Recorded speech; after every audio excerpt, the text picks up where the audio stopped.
Je cultive une trentaine de plantes aromatiques et médicinales aux côtés de fruitiers de santé que je transforme en tisane, en thé, en sirop et en liqueur. Et c'est une seconde vie professionnelle puisqu'avant j'étais journaliste pendant presque 20 ans et suite à un burn-out en 2016 et une guérison grâce aux plantes de la médecine traditionnelle amazonienne que j'ai décidé par gratitude pour les plantes médicinales de consacrer ma vie à leur étude, leur promotion, leur culture, leur diffusion.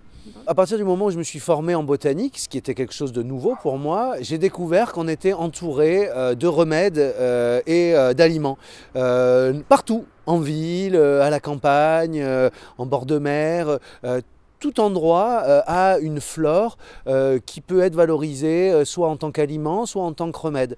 Et cette prise de conscience qui était liée à ma formation en botanique m'a vraiment donné envie de partager toutes ces informations, toutes ces connaissances qui avant faisaient partie du socle commun des connaissances des populations paysannes avant l'exode rural.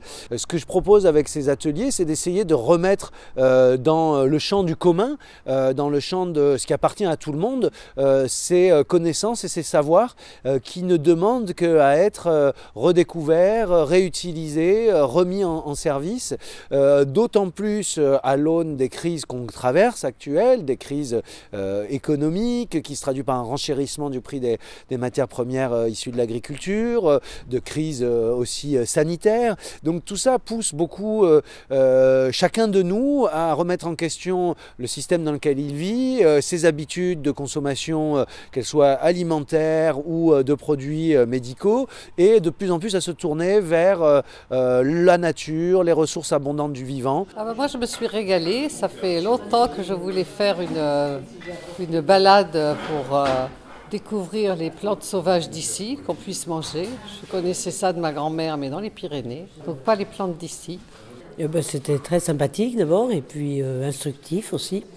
De toute façon, pour voir, il y a des plantes qu'on ne passe pas à consommer et qui peuvent l'être. On n'a pas été bien loin, et on a trouvé plein de choses. Et après, on a fait un atelier culinaire de tout ce qu'on avait été chercher et tout ce qu'on avait cueilli. Et c'était passionnant et en plus de ça, délicieux. Donc vraiment, je suis enchantée.